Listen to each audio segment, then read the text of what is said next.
Nous commençons ce débat par l'alternance en Afrique en nous posant une question. Est-ce une équation difficile? Professeur Pascal Msanga-Nyamding, je vous passe d'abord la parole. Ce n'est un secret pour personne. Depuis de très longues années, nous avons la nette impression que les problèmes d'alternance à la tête de bon nombre d'États africains se posent toujours. Qu'est-ce qui coince?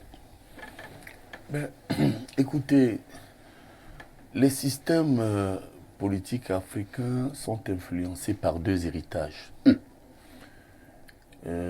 Dans une historicité lointaine, vous avez cette dimension anthropologique qui marque la construction et la gouvernance politique traditionnelle en Afrique.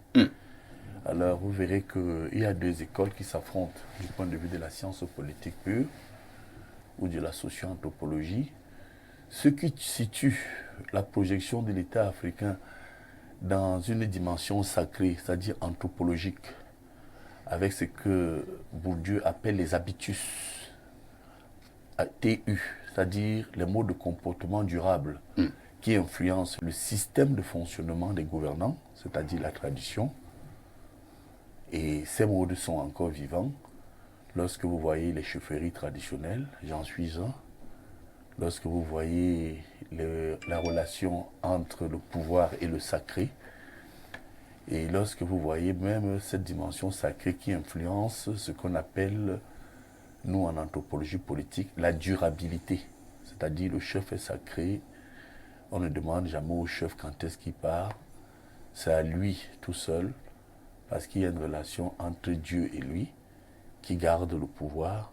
Et un chef, dans ce type de gouvernance politique, si on peut appeler la gouvernance politique coutumière, eh bien, ne part pas et parfois ne désigne pas son successeur. Si vous allez chercher en Égypte pharaonique, c'est-à-dire 10 000 ans avant notre ère, vous revenez sur les modèles coutumier africain, nos royaumes, on a eu Tombouctou, on a eu les grands royaumes en Afrique, vous verrez que c'est comme ça que ça se passait. Donc la première cause, il y a ce réflexe anthropologique qui anime les chefs d'État africains, c'est-à-dire la dimension sacrée, la relation qu'ils ont avec le pouvoir. On le voit bien au Cameroun, parce qu'il faut toujours contextualiser. Lorsque le président Ahidjo a voulu partir, c'était l'apogée du système ahidjoïste. Personne ne pouvait vous dire que Ahidjo doit partir. D'ailleurs, lorsqu'il démissionne, y compris mon maître politique, le président Paul Biya, était en larmes. Donc c'est vous dire que c'est cette dimension anthropologique qui peut expliquer cette durée au pouvoir et le problème de l'alternance. Donc le président Paul Biya Première dimension. Pleurait, il ne voulait pas que le président Ahidjo parte. Non, c'était une dimension affective. C'était des vrais pleurs? Non, là, je suis... Ou bien des larmes de crocodile. Vous m'interrogez, je suis un analyste, et je crois que sur ce plateau, nous faisons l'éducation populaire, et dans ce rôle, vous m'avez dit pourquoi il y a un problème d'alternance. Je vous ai dit deux raisons. Première raison est l'anthropologie. La deuxième raison, elle est essentiellement, ça il faut le dire, un héritage de la civilisation judéo-chrétienne. Et notamment les dynamiques institutionnelles, l'héritage colonial. Vous savez que sur le plan, je dirais même qu'elle est politique, essentiellement politique, après la colonisation, les colons ont mis en place des mécanismes de durabilité de leur type de gouvernance, c'est-à-dire l'autoritarisme, le centralisme, ce qu'on appelle le grand jacobinisme connu, où effectivement, écoutez, le chef n'est pas loin de Dieu. Et vous allez vous rendre compte que si vous prenez les deux modes de gouvernance et de choix politique, lorsque le président Paul Biya, mon maître politique, est arrivé, j'ai fait des travaux là-dessus, mais il a été consacré traditionnellement, Fond des Fonds, il était chez nous les Sawa Ombanya, il était ici dans les rites Béti, et il était le faux des faux. À l'ouest, qui veut dire le chef des chefs. Donc vous voyez que c'est une consécration qui met donc le pouvoir en relation avec le sacré. Et pour terminer, en Afrique, au regard donc, de ces deux dimensions, ce qu'on peut appeler classiquement la dimension anthropologique et la dimension institutionnelle, eh bien, le chef est toujours celui qui sait quand est-ce qu'il doit partir et les autres doivent suivre. Malheureusement, et ça je voudrais quand même le dire à vos autorités, vous avez des groupes communautaires qui respectent leur chef et qui ne peuvent même pas parler devant leur chef. Il y a des zones ici, allez voir un peu les Lawal, les Lamido, les Fauchés, les Bamléké, les Mfon. Le crachat du chef ne touche pas le sol. Mais malgré tout, incapables de parler à leur communauté anthropologique, ils se permettent quand même de dire que le président doit partir. Et vous voyez que quand vous faites donc ce consensus, ce syncrétisme, vous voyez donc qu'il y a une violation du sacré, autant sur le plan traditionnel que sur le plan moderne. Voilà pourquoi les chefs d'État, conscients donc de cet état de fait, eh bien, ils prennent le temps pour partir. Merci, professeur. J'ai admiré le regard du professeur Jean Baebek lorsque vous chutiez. Hein. Il lui passe donc justement la parole. C'est mon point de vue. Professeur Jean Baebek, le professeur Mzanga Yamzing a fait quelques démonstrations tout à l'heure, parler de l'aspect anthropologique, parler de l'aspect le chef doit être comme un dieu, parler maintenant, faire un parallèle avec les chefs Bamileke au Cameroun, entre-temps quand même. En Afrique, dans certains États, nous parlons de démocratie. Est-ce que si nous acceptons la donne démocratique, on doit encore être d'accord avec tout ce que le professeur vient d'énumérer tout à l'heure? Il faut d'abord dire qu'en tant que fondamentaliste de l'UPC, je dois vous dire que les pères fondateurs ont été conscients de cela. Ils ont vu cela. Et la preuve, le premier congrès de l'UPC se tient à la chefferie Bamileke à Tchang avec le roi Ndjoumessi en 1950. Il en devient le président. Conscient de cela, tout au long, ils se sont assis et ils ont pensé comment on va passer des chefferies vers la République. Ce n'est pour les mêmes règles. Ce que Messaga dit là, avec tout le respect, est valable dans les systèmes traditionnels, dans les villages, dans les tribus. Et il concevait le Cameroun comme un ensemble de chefferies qui font une commune, un ensemble de communes, une région et ensemble de régions, la République. Dans un État unitaire décentralisé. Dans ces conditions, cet État unitaire devient la République. Et la République est au-dessus des chefferies. Elle en fait, elle est les règles sanitaires. Donc, les pères fondateurs ont pensé la République du Cameroun. Quel est donc le problème? Le problème, vous le posez comme vous le posez là. Parce que vous regardez là où le Cameroun est tombé. Non là où il a glissé. Où est-ce qu'il glisse? Il glisse que après avoir systématiquement, là je cite Mesmer, éliminé politiquement et militairement les pères fondateurs qui ont pensé la République, on l'a remise aux gens qui avaient pour mission fondamentale continuer l'œuvre du colon, c'est-à-dire piller le Cameroun pour leur remettre. Et on peut faire le parallèle. Dans le système anglo-saxon, où l'indépendance avait été réelle et non truquée, regardez comment se fait les successions au Ghana. Regardez comment se fait au Nigeria qui est 10 fois plus peuplé, je crois, 5 fois plus vaste. Après quelques tribulations, Dieu encore mieux qu'on par exemple un pays comme le Nigeria connu une période turque, mais parce qu'il était perturbé par De Gaulle, qui a produit là-bas la guerre du Biafra. C'est lui qui a organisé. Et donc le problème c'est que on a raté l'indépendance. Si le pays est entre les mains d'un système qui sert le colon. C'est ça le problème. Et les pays qui ont eu réellement leur indépendance, en particulier les pays anglo-saxons, non plus ce problème, c'est réglé. Museveni, mais c'est l'un des C'est réglé. Non, je ne parle pas de... je parle du Ghana, du Nigeria. Après quelques problèmes de contamination, d'accord? Parce qu'on va se dire aujourd'hui, donc, quelle est la porte de sortie? Mais là, ça a tracé la porte de sortie. Il faut achever l'indépendance, la compléter, qu'elle devienne effective, totale, sans condition. Et là, ça a tracé le chemin. Il faut rompre avec la colonisation et refonder notre République en considérant un peu ceux qui exécutent cette malgouvernance-là, détermination au pouvoir, comme eux-mêmes des victimes, mais des victimes un peu complices, en s'élevant un peu. Le Cameroun et les autres doivent se refonder et s'aligner sur le modèle de l'AES qui est en construction. Le Sénégal a tracé le chemin parce que là, ils ont dit c'est les militaires. Mais peu importe, parce que nous, on regarde les résultats. D'accord? Vous avez vu, une fois, j'étais un peu contre le jeune Débé au Tchad, mais depuis qu'il a rompu, moi je soutiens Débé. C'est des vrais indépendants. Vous ne pouvez pas être souverain et indépendant avec une autre armée dans votre pays. Pour ça, je le soutiens. Et nous le soutenons. Donc, pour répondre, pour dire très clairement, Oui. le problème de la difficulté de succession est le problème qu'on a arrêté l'indépendance. Et sa solution, c'est un, conquérir notre indépendance totale, et deux, s'asseoir pour refonder notre pays.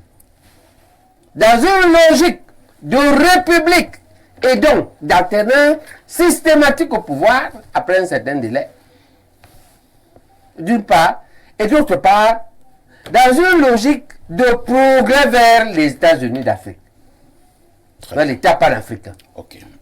C'est ça le problème. Merci. Mais si nous restons dans le système néocolonial, la conséquence est là. Ok? Quand tu es au pouvoir, le Coran te soutient, non? Et te donne tout, non?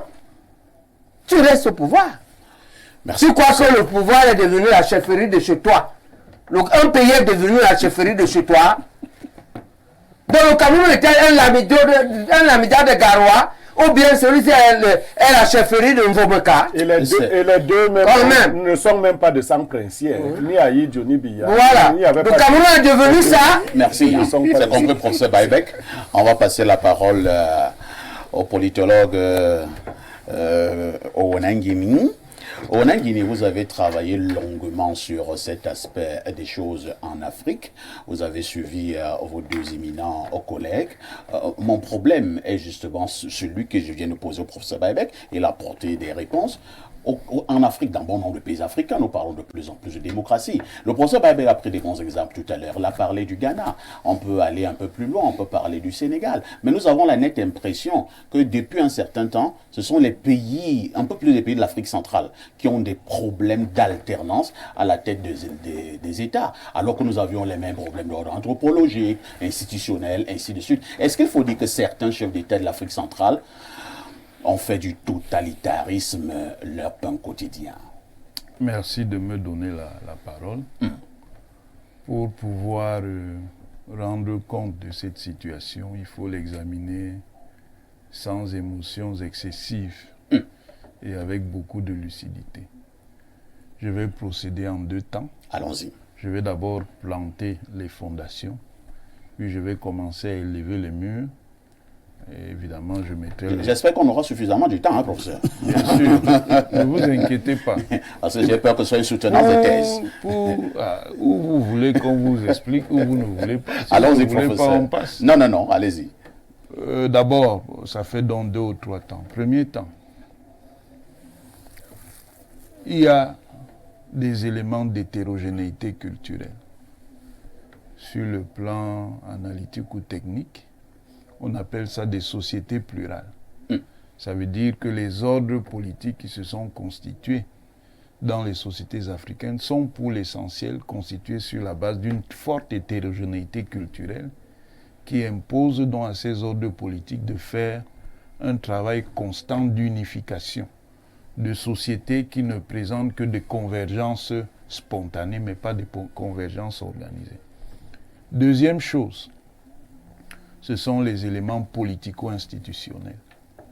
Les États africains, tous, quelle que soit la tradition culturelle coloniale, sont des États de succession.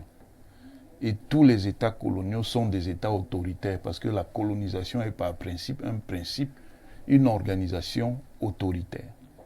Et tous les États africains sont des États de succession coloniale. Donc, ils reprennent, même dans les expériences de libération nationale, Algérie, Angola, Mozambique, Guinée-Bissau et autres, les principes d'une structuration politique qui est d'origine coloniale.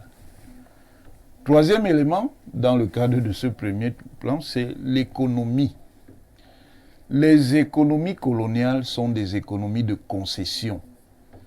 Et ces économies de concession font que, dans une colonie, il est difficile de mettre en place des mécanismes de transformation avancés de la nature pour que ça produise un haut niveau d'accumulation, donc beaucoup de richesses. Ça fait donc que dans ces économies-là, ce qui prévaut, c'est ce qu'on appelle des comportements de rente. Ça veut dire que quand des groupes ou des acteurs, personnels ou individuels, attrapent des avantages, ils s'accrochent sur ces avantages, que ce soit des avantages économiques, des avantages politiques et tout le reste. Dernier élément, c'est l'élément donc de la persistance de l'impérialisme en dépit de la décolonisation. Ça veut dire que le fait que l'on soit rentré tout au long du XXe siècle dans des dynamiques de décolonisation, surtout en Asie, essentiellement Asie moyenne-orientale, en Afrique et en Asie du Sud, n'a pas changé le fait que les puissances impériales ont maintenu donc un blocage sur les institutions. Ça, c'est le premier élément. Deuxième élément donc pour comprendre. Quand vous avez donc des mécanismes comme cela, même si vous instituez des démocraties qui justement sont même instituées sous la forme de ce qu'on appelle la démocratie coloniale, ça veut dire que ce sont les puissances impériales qui ont imposé ces systèmes aux pays africains qui avaient différents types d'évolution. Soit ils avaient des régimes de parti unique issus de la libération nationale, Angola, Algérie, Mozambique, Guinée-Bissau, Cap-Vert et autres, soit des régimes qui, reposant toujours sur le parti unique, reposaient sur le fait que le pouvoir avait été confié aux classes politiques qui étaient plutôt proches des appareils coloniaux. Dans tous les cas, on s'en sortait essentiellement avec des régimes de parti. Et là, il n'y a pas de tradition que les Britanniques sont plus libres. C'est faux. Comme le disait le professeur Msanga Yamding, l'Ouganda, c'est quoi? C'est un régime de forte centralisation. Le Zimbabwe. Est-ce que le Zimbabwe, c'est quoi? La Sierra Leone. Le Libéria. On peut citer un certain nombre de pays. Ça, le Nigeria, même. Le Nigeria a eu une longue période marquée par la récurrence des putschs. Donc, j'ai expliqué pourquoi. Est-ce que j'ai dit le contraire? Voilà. Je n'ai pas dit le contraire. Je dis seulement que la France qui est là-bas. Non, c'est pas une histoire de c'est la France. Parce que les putschs sont restés, même après la guerre du Biafra. Ils ont même commencé avant le premier coup d'État au Nigeria, c'est en 1966. Il n'y avait pas encore la guerre du Biafra. Même si ce coup-là, c'est ce qui va provoquer le deuxième coup d'État qui va entraîner la guerre du Biafra. Tout ça pour dire quoi? Tout ça pour dire que on a ici le télescopage entre les institutions précoloniales qui sont diverses. Parce que l'Afrique est le continent qui a inventé toutes les traditions politiques du monde. La République, ce sont les Africains qui ont inventé la République. La chefferie, ce sont les Africains qui ont inventé la chefferie. Le royaume, ce sont les Africains qui ont inventé... Ce ne sont pas les Platons. Non. Et bien, c'est en Égypte. Les communautés villageoises. Les communautés villageoises là, sont des républiques, ce que les anthropologues coloniaux vont appeler des systèmes acéphales. Ce sont des républiques. C'est-à-dire sans tête. Ce sont des républiques, ce ne sont pas des systèmes monocratiques ou monarchiques. Donc, tout ça pour dire quoi? Oui. Tout ça pour dire qu'on a donc un choc entre différents types d'institutions coloniales et un choc avec des institutions néocoloniales qui font que les réflexes de rente demeurent. Et ces réflexes de rente n'ont rien à voir avec les systèmes de pouvoir. Voilà pourquoi il y a eu des leaders d'opposition qui, quand ils étaient dans l'opposition, ils critiquaient ceux qui étaient au pouvoir de durer au pouvoir. Et une fois qu'eux-mêmes ils sont arrivés, ils ont recommencé avec les mêmes comportements. On a vu des leaders en Guinée, on l'a vu, avec le professeur Alpha Condé. En Côte d'Ivoire, vous voyez, j'avais dit qu'une fois qu'Alassane Ouattara va prendre le pouvoir, il n'est pas question qu'il reparte rapidement. Je vous dis même qu'ici au Cameroun, il y a des gens, permettez-leur d'arriver et tout dit, vous allez voir. Vous avez s'ils vont quitter. Je n'ai pas besoin de dire leur nom, eux-mêmes ils se connaissent. Tout ça pour dire. Le problème, c'est que le monde évolue au point, ça va être de plus en plus difficile. Non, ça, c'est ce qu'on dit. Terminons, professeur. Peut-être le dernier mot sur ce que le professeur Bayevek a dit. Non. Le régime de rupture révolutionnaire ou de rupture radicale comme l'AES ne résolve pas la question.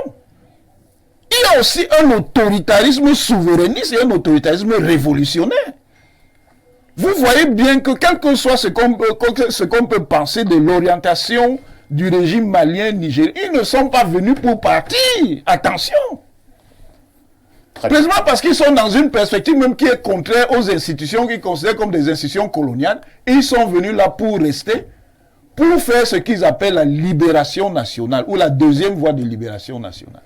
Merci, professeur Wanangini. On passe la parole à Abel Elimbi-Lobé. Abel Elimbi-Lobé, au-delà de toutes ces explications d'ordre anthropologique, d'ordre historique, d'ordre institutionnel, d'ordre, je ne sais pas, philosophique, économique et même peut-être religieux. Alors, est-ce que ça enlève le fait qu'en République, justement, il y a des normes, il y a des règles, notamment dans la loi fondamentale, la Constitution. Pourquoi une Constitution qui existe, certains chefs d'État, pour s'éterniser au pouvoir, sont obligés de changer cette Constitution de manière régulière? Est-ce que certains chefs d'État africains ne sont pas des dictateurs dans l'âme? Votre question, qui est éminemment pertinente, montre très bien que tous les discours que nous venons d'entendre de deux proches du pouvoir, ah bon, le recteur et le professeur Messanga, je ne voudrais pas manquer d'élégance à leur endroit pour dire que, justement, ces gens qu'on veut présenter comme des produits, ça ne dépend pas tout à fait d'eux, ça dépend de quelque chose d'extérieur à eux. C'est ce discours qui dit que oui, c'est les systèmes néocoloniaux, parce que. Mais on voit la mécanique d'éternité au pouvoir. Elle comprend des choses qui n'ont rien à voir avec les colons. Les colons ne tripatouillent pas leur constitution. Vous leur produisez, vous tripatouillez les vôtres. Moi, je pense que j'examine la question à l'envers pour qu'on voit que cette éternité porte en elle-même toutes les stigmates, toutes les caractéristiques de son mauvais côté. Mobutu Sese Seko, 32 ans au pouvoir. Il meurt dans la désolation la plus totale. Dans le ridicule. Chassé du pouvoir. Ben Ali, 23 ans au pouvoir. Il meurt en exil. Chassé du pouvoir. Malgré de bons résultats économiques. Il meurt en exil, chassé du pouvoir. Blaise Compaoré, 27 ans au pouvoir. Il meurt. Il n'est pas encore mort. Il est en train de se décomposer. De se désagréger. De se désagréger. Comme quelqu'un qui est malade d'une maladie dégénérative. Si vous voyez Blaise Compaoré aujourd'hui en Côte d'Ivoire, même si vous l'avez haï, vous avez envie de pleurer. Même si vous l'avez aimé, vous avez envie de voir, de pleurer. Parce que vous voyez comment le seul fait de perdre le pouvoir dans des conditions où on te chasse, désagrège l'intéressé. Lansana Conté de Guinée, coup d'État, 24 ans au pouvoir. Il meurt au pouvoir. dans la désolation la plus totale, en essayant de gérer des révoltes partout. C'est-à-dire que la durée au pouvoir n'aboutit pas à la structuration d'un État stable et solide. Mais au contraire, la destruction de l'éterniseur. Robert Mugabe, libérateur arrivé au pouvoir, 30 ans au pouvoir, il meurt dans la désolation totale. Ali Bongo. Je te concède Ali Bongo que j'ai failli oublier dans la liste. Habib Bourguiba, fondateur de la Tunisie.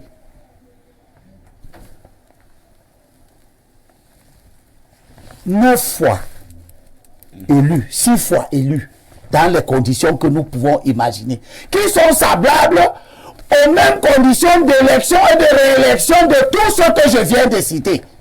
Il meurt dans la désolation, renversé par son premier ministre, qui lui-même va être chassé du pouvoir. Il faut que cela nous parle. Est-ce qu'il y a un exemple d'un type qui s'est éternisé et qui s'est porté bien et dont le pays s'est porté bien? On peut citer un ou deux exemples qui seront simplement pour confirmer la règle. La Côte d'Ivoire, où on fait moins au pouvoir dans une condition, et puis après, ça donne une guerre. On va chuter. Senghor ne meurt pas au pouvoir, il démissionne lui-même. Après, etc. Lui, exceptionnellement, meurt bien. Amadou Ahidjo meurt dans la désolation la plus totale. Tu ne peux pas dire dans ce Cameroun qui t'écoute que Amadou Ahidjo meurt à l'étranger. Il a volontairement démissionné. Oui, il a volontairement démissionné, très bien. Il a volontairement accepté l'enterrement à Dakar. Après avec sa femme et son enfant. Après 25 ans au pouvoir, c'est la désolation. Nous continuons à demander que le Cameroun soit guéri de cette plaie. C'est pour dire au président bien, à la suite de la réflexion que vous proposez au pays entier aujourd'hui, que les systèmes autocratiques, ils ne sont pas différents et ils connaissent tous les mêmes faits. Merci, Abel Elimbi Noubé. C'est une vraie gangrène. Elle détruit les hommes, elle détruit le pays. Je vous en prie, parfois ici, oui, professeur. nous faisons de l'éducation populaire et je voudrais apprécier l'antithèse de ce que j'ai dit ici. Tout parce à fait. que on nous écoute dans le monde et nous sommes des formateurs. Il ne faut pas rejeter ce que viennent de dire mon éminent collègue Baïbek, mon frère Elimbi Lobé, qui sait jusqu'à quel point je partage beaucoup de points de vue avec lui. Mais il faut voir votre question. Vous nous avez demandé qu'est-ce qui explique la durée au pouvoir qui pose le problème de l'alternance. Nous avons expliqué. Et ils veulent nous faire un procès de l'explication. Non, pas du tout. Pas du tout. Au contraire, je vous ai dit que vos explications, je vous ai dit que vos explications, qui sont des explications savantes, entre autres, Elimbi vous a dit on a la pratique de mauvais résultats. Professeur Sanda, Elimbi a dit ceci. Vous qui dites qu'il y a une raison coloniale, ainsi de suite, Elimbi vous dit que vos colons là, eux-mêmes, sont battus par les constitutions. Oui, mais sauf que, permettez-moi pourquoi donc j'ai rebondi. Oui. Je vais vous expliquer techniquement. Vous savez, je suis un méthodologue. Hein. On te juge alors que c'est l'explication, c'était pas le juge. Voilà, j'enseigne un cours dans les universités camerounaises et étrangères qu'on appelle méthode de recherche approfondie. Méthodos, c'est le chemin. Et vous nous avez dit, dites-nous, qu'est-ce qui justifie cela? Mais j'interviens donc en demandant la parole que vous m'avez donnée, je vous en remercie, que Elimbi Lobé et mon frère Baïbek ont oublié l'essentiel. L'essentiel, c'est que ils parlent du pouvoir d'État. Mais moi, je crois que là, sur ce point, le professeur Mathias et moi, nous parlons du pouvoir. Le pouvoir en question, ce sont les Africains. On doit observer ce pouvoir dans les partis politiques. Mais ce que je ne comprends pas, nous on parle du pouvoir. Je vous ai parlé du pouvoir. Je crois que Mathias est dans la même ligne. Et nous vous disons que prenez les partis, laissons le pouvoir d'État et Paul Biya. Bon, maintenant, prenons donc en Afrique les leaders des partis politiques. Quand est-ce qu'ils vont partir de leur parti? Nous sommes en train de vous expliquer que le réflexe, la maladie de durabilité touche tous ceux qui sont à la tête des instruments de pouvoir. Écoutez, prenez le NDP. Moi, je vois toujours Bello. Prenez le MSC. Moi, je vois toujours Kamto. Prenez, citez-moi un qui a promis d'organiser la Coupe du Monde 2038. Mais vous comprenez, il n'a même pas encore étudié, mais il y a 14 ans de pouvoir. Non, c'est que vous savez que vous avez peut-être un âge, et je remercie Glorio, nous sommes des universitaires, nous vous respectons, mais nous avons des instruments que vous devez retenir. Vous ne regardez que celui qui a le pouvoir d'État. Non. Pour preuve. Archi faux. Permettez-moi. On t'a compris. Non, ça prend des coups. On risque de ne pas aller à l'essentiel. Organisons-nous à ne pas nous couper. Oui, laisse-moi apporter un petit détail. Non, laisse-moi chuter. Parce que lui va me couper. J'ai un temps très limité. Je voudrais donc dire que, qu'est-ce qui explique ça? Nous sommes en train de vous dire que quand un Africain quelque part, au niveau de l'État, au niveau des partis politiques, même au niveau des associations, regardez les fédérations de sport. Nous sommes en train de vous dire que le réflexe anthropologique du chef africain, c'est que moi j'appelle dans mes travaux l'odeur du père. L'odeur, c'est qui là? C'est Mouyemé qui a écrit Moudimbe. L'odeur là, qu'il voit au sommet de l'État, personne ne veut laisser ça à toutes les échelles du pouvoir. C'est compris. Juste deux mots. Oui, vraiment deux mots, professeur. Voilà le type de confusion que nous avons. Et c'est pour ça que nous nous retrouvons toujours à répéter des comportements au sujet desquels nous nous plaignons. Il faut regarder la réalité en face. Une explication n'a rien à voir avec une justification idéologique. C'est vrai. Hein? On explique, les gens prennent ça pour des justifications. Qu'est-ce qui fait donc, comme ce sont les chefs d'État qui sont donc les grands dictateurs, que les gens qui sont dans l'opposition, ils critiquent le pouvoir perpétuel. Une fois qu'ils sont assis, ils ne veulent plus partir. C'est vrai ce que tu dis. C'est compris. C'est vrai ce que tu dis. Ce n'est pas notre terrain. Pierre Blériot, nous évoluons dans ce débat. Les uns les autres ont déjà expliqué. Maintenant, est-ce que nous nous éternisons sur cette donne que certains chefs d'État ne veulent pas partir du pouvoir, ils veulent s'éterniser du pouvoir, ou alors nous essayons de voir que faut-il faire pour que de plus en plus ces chefs d'État acceptent partir. Nous avons pris l'exemple des États-Unis récemment, où la Constitution est claire de ce côté. Le mandat, c'est 2 ans, deux mandats maximum, à raison de 8 ans. 8 ans au pouvoir. Est-ce que la Constitution, dans nos pays africains, si elle est respectée, ne peut pas résoudre ce problème? Alors, parfait, ici les éminences ont parlé. Tant qu'elles parlent comme analystes, vous voyez qu'il n'y a pas de problème. Les explications sont pertinentes. Mais l'idéologie vient à la fin au niveau de la chute et elle devient spécieuse, l'idéologie.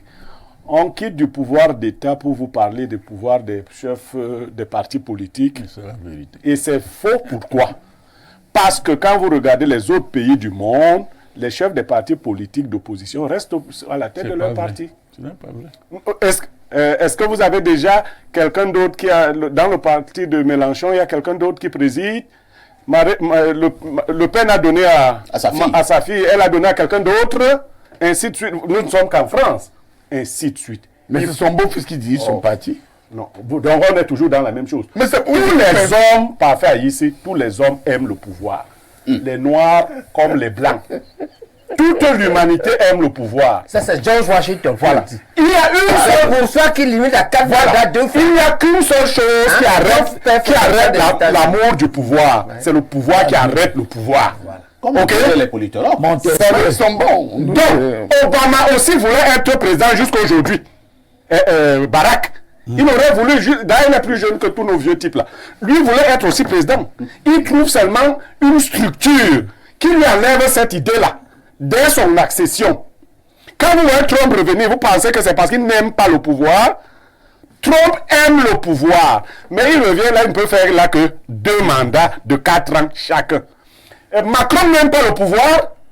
Macron aime le pouvoir, mais la France ne permet pas à Macron d'aller tripatouiller la constitution française pour faire un 3e mandat. Lorsqu'il aura terminé celui-ci, pour son amour du pouvoir, il va tenter de fabriquer quelqu'un pour lui succéder. Mais lui-même, Macron, cette fois-ci, ne pourra pas revenir. Tous les hommes aiment le pouvoir. Sauf que il y a tout un boulevard qui est ouvert aux potentats africains. C'est-à-dire, eux, il n'y a pas de loi, c'est eux qui sont la loi.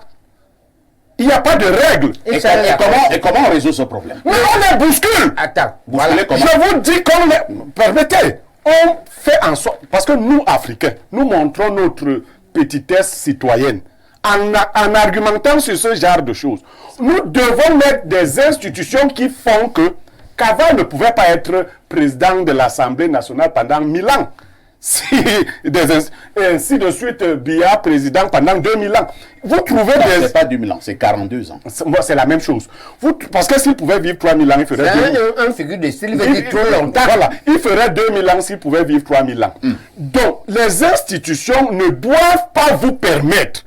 On va vous dire que la Constitution n'est pas faite sur du marbre. Les institutions occidentales, Non. hérité de la Moi, non. Moi, je dis Les institutions, quand on va refonder le pays, les institutions. on va élaborer nos institutions. Moi, je continue de dire ceci.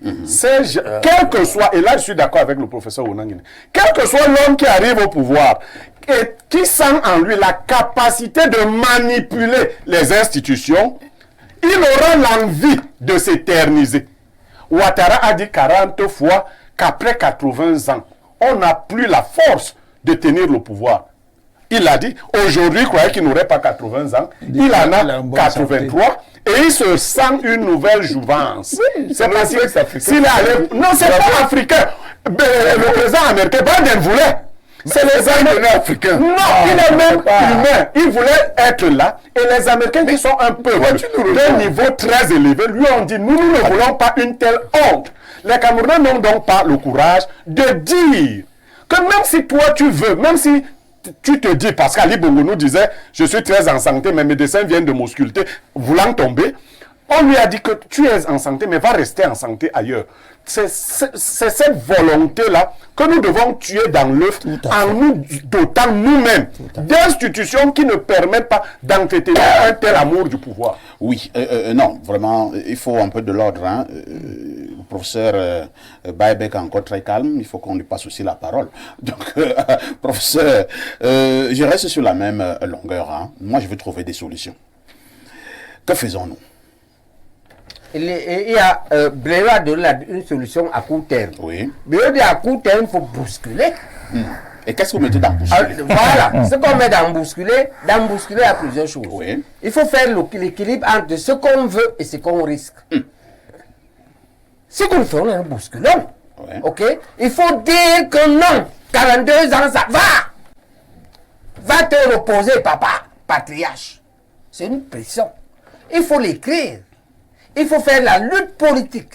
Ce qu'il faut éviter, c'est d'arriver à un excès qui nous fait glisser vers la guerre civile. C'est une méthode. Maintenant, moi je pense qu'à long terme, l'INPI propose à long terme, c'est éduquer les enfants et la jeunesse. Que vous voilà qui venez. Les exemples de trop de longueur au pouvoir ont abouti presque tous à la déchéance de l'homme et de son système. On les éduque comme ça. Que toi-même, sache que lorsque tu dis trop, Tu prépares ta déchéance et la déchéance du pays. Et c'est pour ça que les gens doivent arrêter de parler des évêques d'autrui. Qu'on laisse les évêques qui se mouillent. tout à fait. Et maintenant, qui donne d'autres arguments? Et le principal argument ici, ou le plus solide, c'est quoi? Il faut que les Camerounais comprennent. Les élections présidentielles arrivent en septembre. Ah non, Si le président Biya est arbitre, est candidat, ça se passe comme si on fait une course de 100 mètres. Il y a 10 coureurs. Mais celui qui tient le chronomètre là-bas pour dire qu'il sera premier, deuxième, troisième, un nommé peut être révoqué Et quand il veut parler un des coureurs, voilà le principal argument qui fait que le président Biya, pour une fois, ne doit pas être candidat. Oui, parce qu'il est jugé et parti. Il a toujours été.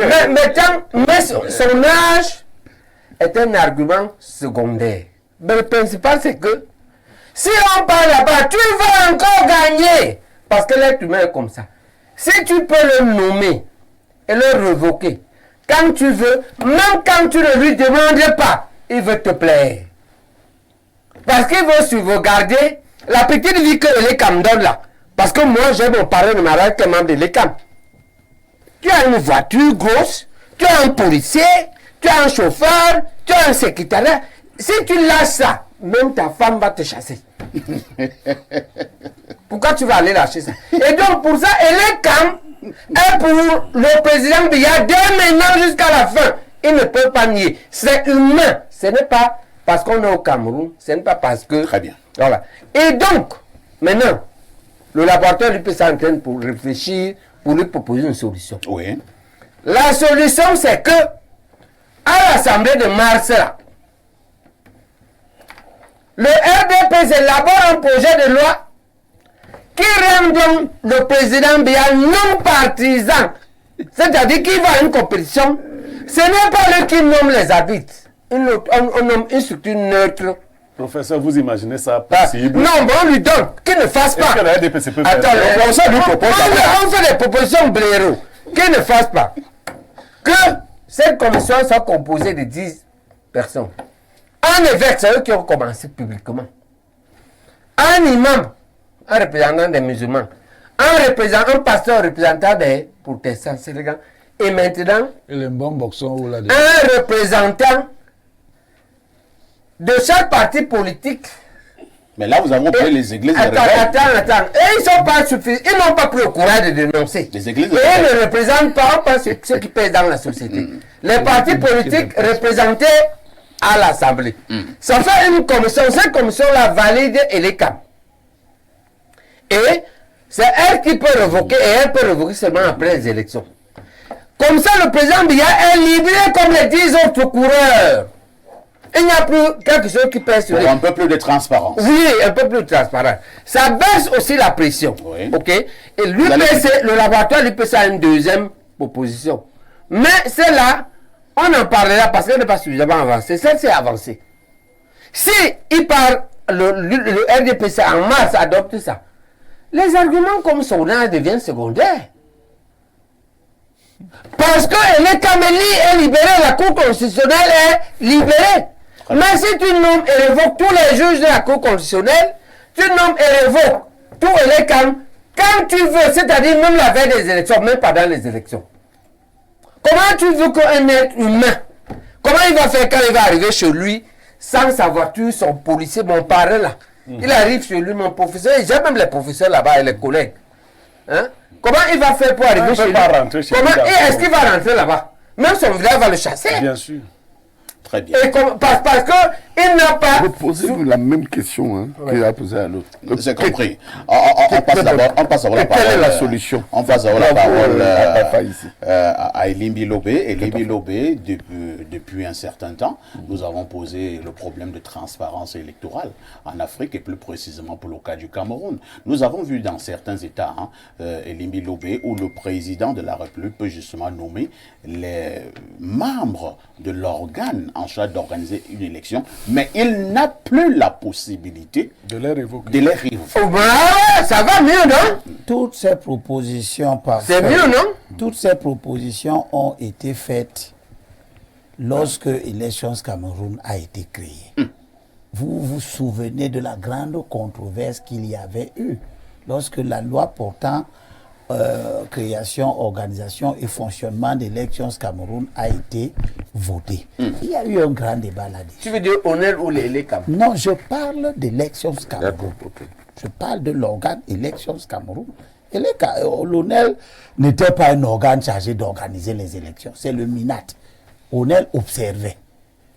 Ça ne nous a d'ailleurs pas convenu. On a continué à critiquer tout ce système. On est arrivé à Elecam. Donc la réflexion n'est plus là. On sait ce qu'on peut faire.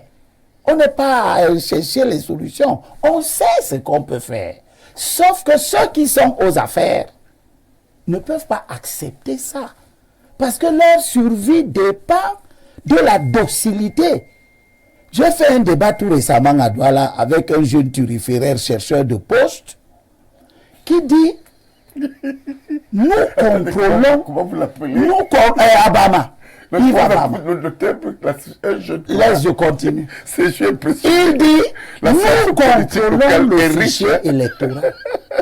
Il vous l'a dit clairement. Mais pas moi, il a dit les Camerounais ont entendu. C'est l'élection de l'émission de mercredi dernier sur LTM Télévision, 20h. Et qu'est-ce que ça dit? Quelqu'un que le parti envoie, qui ne représente rien dans le parti. Il n'est pas chef d'un organe de base, il n'est pas dans le comité directeur d'un organe de base, il n'est pas dans le comité. Bref, il parle, il n'engage pas le RDPC. Mais c'est lui qu'on envoie parler. Et qu'est-ce qu'il dit? Nous contrôlons le fichier électoral. Ça fait quand même foi au dos, non? Le fichier électoral est-il un outil qu'une organisation, parmi tant d'autres, doit se vanter de contrôler? Bon, je sors de là, moi je veux revenir sur quelque chose qui nous édifie par rapport à la réflexion que tu as mise sur la table. Oui. Que tu as mise sur la table. À côté, mes frères, recteurs, professeur Nyanding, vous avez donné des explications.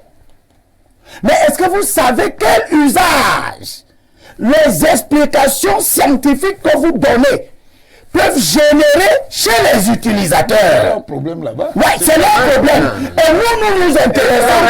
Les scientifiques doivent aller au-delà de l'explication.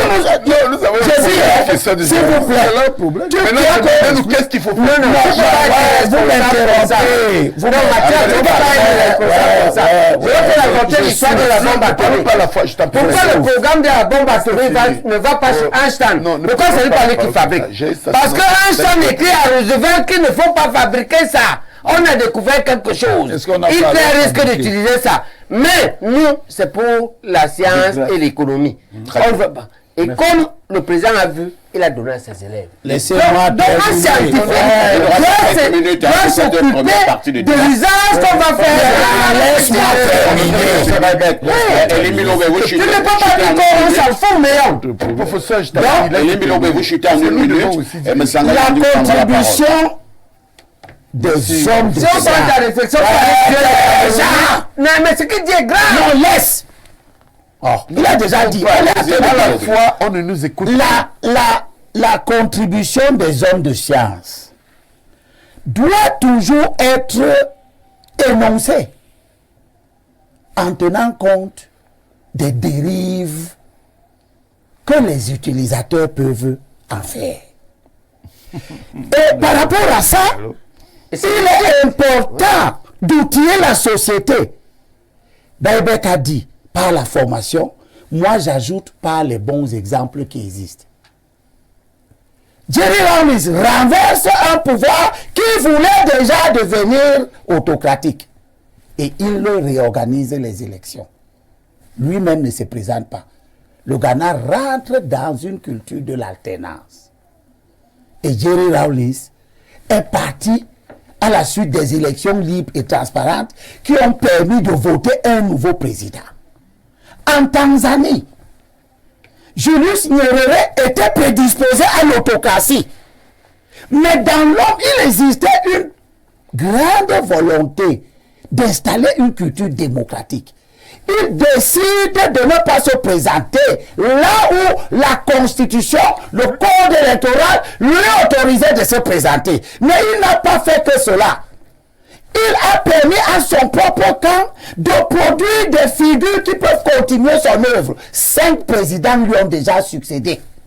Très bien. Et le dernier actuellement est une femme. C'est compris. Donc il n'y a pas que en Afrique l'idée de mettre sur la table un raisonnement qui pourrait amener les gens potentiellement dictateurs de justifier leur comportement en disant c'est anthropologique, nous sommes comme ça, nos sociétés sont comme ça, etc. Vous voyez, c'est ce que le jeune dont je parlais tout à l'heure, le turiféraire, un petit impénitent du mal que vous fabriquez dans vos laboratoires. On a compris, il n'est pas important pour nous ici. Vous savez ce qu'il dit? Non, il n'est pas important pour nous. Non, c'est pas ça, ce qu'il dit est très important. Parce que j'évoque le fait que Finalement, elle est importante. 92, en 91, il y a un grand consensus, la tripartite, qui a pour... Que dit le turiféraire? Oui, c'est de ça qu'il parle. dit-il? Il dit que on a élaboré les accords qui ont permis la constitution de 96.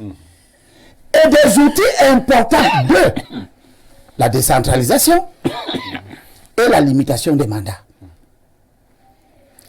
En 2011, lorsque la parole donnée, qui représente une valeur dans nos cultures et même dans le monde entier, doit enfin être tenue, le président doit cesser de se présenter parce qu'il a son 14e mandat. C'est compris. Le président change la constitution.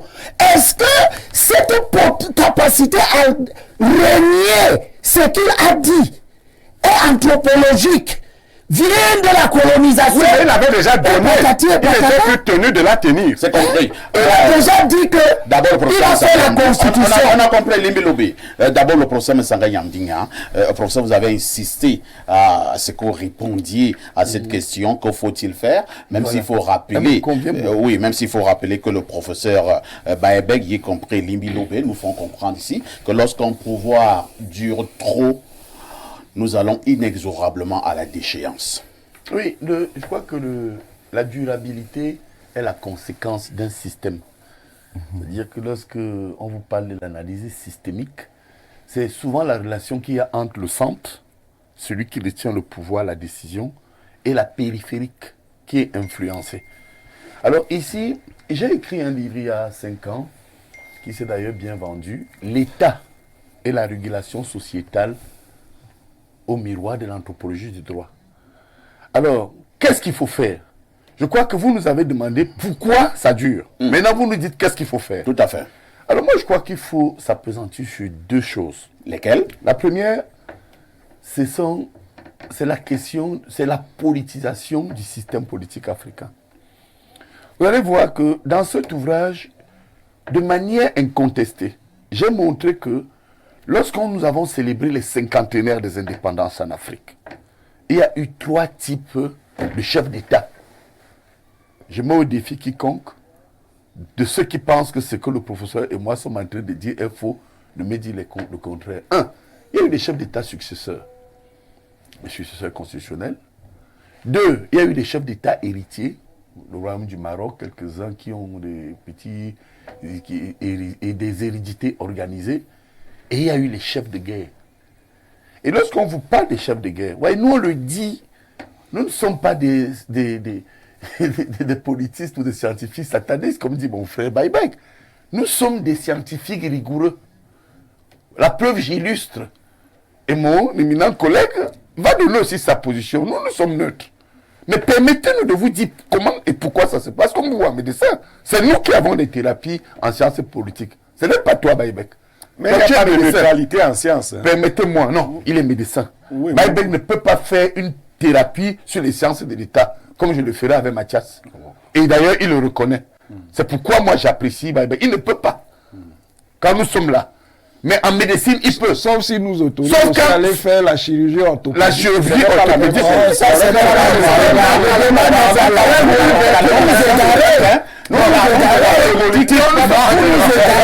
même de la science politique. Vous parlez de la science politique. Vous nous égarez. La différence sur ce plateau entre eux et le professeur Onangui et moi, ils parlent de la politique. Oui. Nous combinons, l'épistémologie politique, la science politique et la politique. C'est là où les deux là ne peuvent rien. Et ils doivent nous écouter sur ce plan bien précis. Non, malheureusement. Laissez-moi, ne me coupez pas, vous êtes honnête. Mais on prend le temps pour parler de choses qui ne nous concernent pas. Si toi tu parles même des choses, la question que vous avez posée, ni vous comprendre, ni savoir ce que vous savez. À travers le chef d'État successeur, Oui. héritier et chef de guerre, je vous démontre que c'est un héritage colonial. Et vous faites là le procès d'un héritage, d'un modèle adopté par l'État africain. Professeur, nous avions évolué. Vous voulez répondre à la question de savoir comment faire. Voilà. Que faut-il faire? Donc évoluons. Et que faut-il faire en un mot? Il faut repolitiser d'abord la société africaine. C'est-à-dire Tout le monde quoi? parle de l'État. Mais écoutez, prenez un cas jusqu'à les Oumiobe. Oui. Et je rejoins Baïbek sur ce point, les Wandji et autres. La constitution de l'État africain, à l'époque des luttes, était essentiellement menée par des gens éminemment politiques. Le Sénat Fanda, les Oumiobe, les autres gens. Or, aujourd'hui, je voudrais vous Vous faire... avez fait votre séance politique. Permettez-moi. Il me dit qu'est-ce qu'il faut faire. J'ai dit qu'il faut repolitiser notre société. Voilà. Parce que ceux qui veulent que Biya parte pour la plupart ne sont pas même pas... Toi-même, tu veux que Biya parte. Toi-même, ça, il tu me veux juge qu'il parte. maintenant. Je te dis, tu veux qu'il parte. Écoutez, hein, Tout homme vous me permettez, tout homme censé veut que Biya parte. oui, La différence, c'est la capacité de le dire. la différence entre vous... Même les généraux, tout le monde, la majorité, les militaires, Blaireau, On n'a pas fait en son vous me donnez l'occasion, une petite parenthèse de 30 secondes de vous dire que je suis biaïste. Hein. Oui, mais tu veux qu'il parte. Permettez-moi, les biaïstes, notre devise, vous la connaissez, C'est laquelle? c'est toi. Loyalisme, Oui.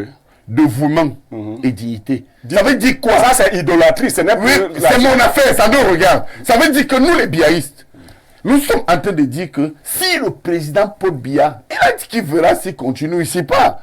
S'il dit qu'il part, je le soutiens. Voilà. Alinéa 1. S'il dit qu'il ne part pas, tu le soutiens toujours. Non. S'il dit qu'il bien. Mais s'il dit qu'il ne part pas, tu fais comment? Vous êtes des dictateurs, hein? Non, s'il dit qu'il ne part pas, je vous dis bien que Il y a toujours deux si. L'hypothèse, c'est s'il dit qu'il part, tu le soutiens. S'il dit qu'il ne part pas, comme intellectuel. C'est ce qui est dangereux lorsque un même corps abrite le scientifique qui veut se veut le militant qui soutient des causes qui n'ont plus rien de scientifique. Ça veut dire que vous êtes des dictateurs. Non, si tu es un scientifique, reste scientifique. Non. Nous, on n'est pas scientifique. Nous, on est politique. Je vous dis dis quoi? que Tu es politique, tu es scientifique, tu es tout en même temps. nous on combine tout, oui. C'est vrai. Voilà. Merci Et c'est pour ça que tu es donc dangereux. Tu vois comment tu perds le temps à l'émission. Tu viens nous expliquer les fondements scientifiques de l'éternité. Nous nous calmons. Qu'est-ce Nous qu'il nous faut faire? calmons.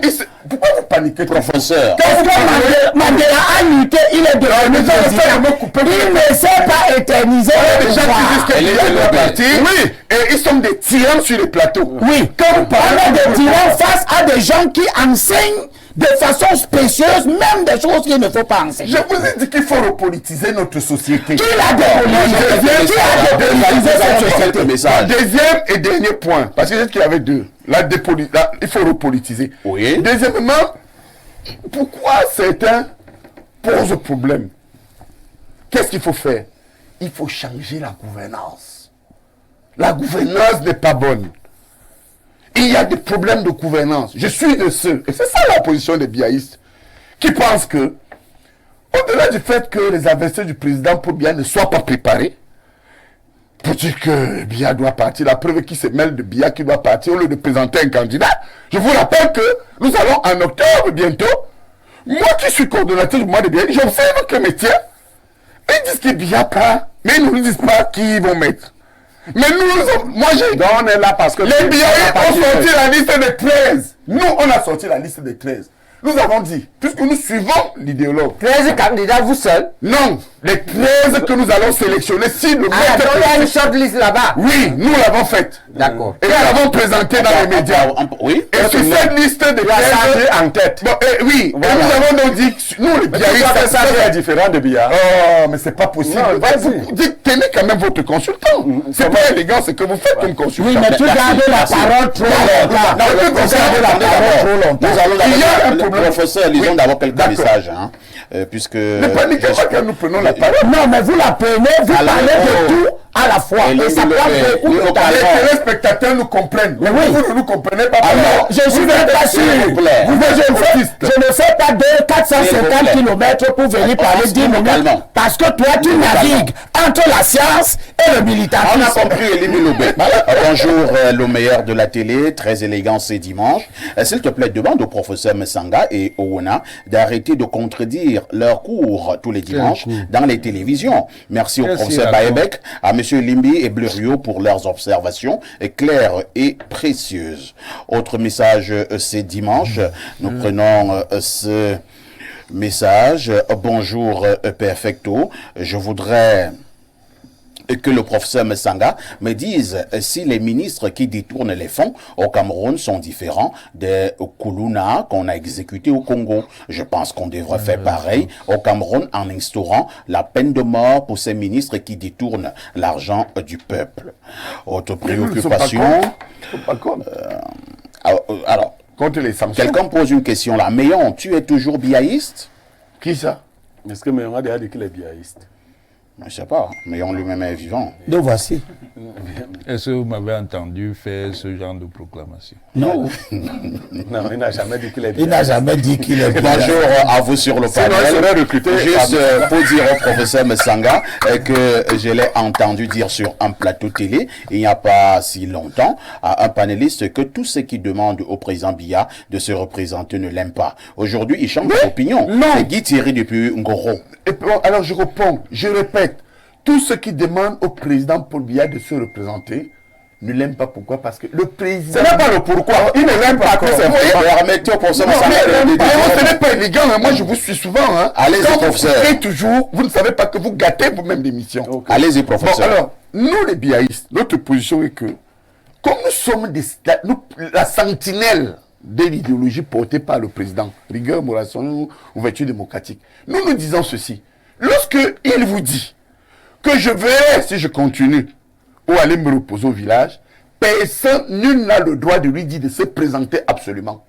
J'ai condamné ça. Très bien. Ça veut dire que là encore, je disais que, et les biaïstes continuent à dire que vous violez la volonté présidentielle. Si le président Paul Biya décide de partir, nous devons nous préparer. Voilà ce que j'ai dit, parce que moi je réponds à l'auditeur. C'est compris. Mais tu ne nous fais pas avancer. Le débat c'est doit-il se présenter à cet âge? Tu dis si il se présente, je serai avec lui. S'il ne se présente pas, je serai avec lui. Non. S'il ne se présente pas, on soutient un candidat. Mais s'il décide de partir, les biaïstes, nous sommes notre devise. Alors, plus 33, c'est la France. On a compris. Nous partons au plus 33. S'il vous plaît, c'est un téléspectateur de la France. Bonjour à vous les génies. Vous voyez, il n'a jamais été aussi difficile de défendre le RDPC qu'à cette époque que nous vivons. Vous-même, regardez la difficulté dans laquelle... en quoi? Un recteur chevronné? Non, qu'est-ce qu'il veut dire? Il a donné un mot là. Comme Sanga se trouve au Wanangini, plus futé, a préféré se taire. Les ayopistes ont abîmé la République et c'est Émile c'est Émile qui a le message. Le professeur Wana ne sait pas il attendait son temps de parole. Oui. Vraiment en 2 minutes, professeur. Oui, en 2 minutes. Vraiment, je suis extrêmement étonné par... Surtout ne le coupez pas, entendons-nous bien. La faiblesse extrême de l'opposition. C'est une faiblesse extrême qui laisse entrevoir une victoire du candidat du RDPC, qui qu'il soit, que ce soit le président Paul Biya ou un autre candidat. Quand on est sérieux,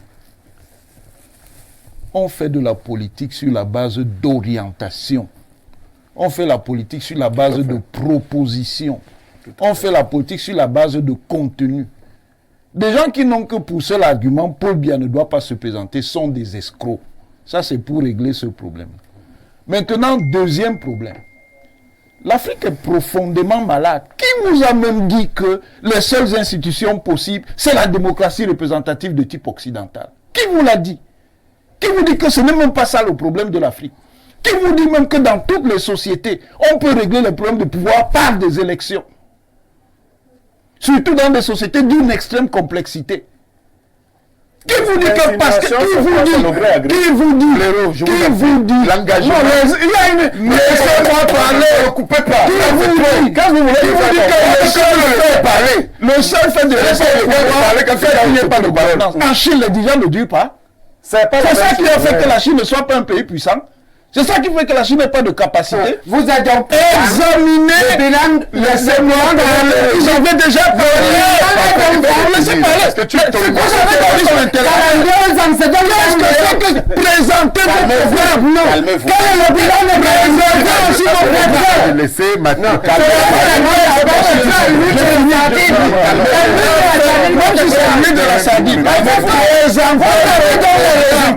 Parce que si vous aviez le laissez-moi parler. Laissez-moi parler. Bon, c'est bien. Je dis, si vous êtes non, c'est pas dire comme ça un scientifique. En plein conflit d'intérêt. Parce que ce matin, quand on sort de la maison, que le NDP s'est donné, tu es dans la voiture, que le NDP s'est donné, les chauffeurs, les carburants, c'est ça qui te fait parler. Monsieur Aïssa, tu ne fais rien. Tu es compromis et ce que tu dis ne peut pas être valable. Dans le terrorisme intellectuel. Ça ne peut pas être valable. De toutes les manières, j'en laisse le professeur. De toutes les manières, Oui. toutes ces gesticulations ne changera rien du tout. Les élections se feront sur la base de la configuration actuelle. Il n'y aura aucun changement de règles. Ceux qui considèrent En le disant également, c'est de la dictature. Ce n'est pas la dictature. C'est un porte-parole. Vous avez la force. Donc, c'est un constat. Vous imposez cela. Monsieur,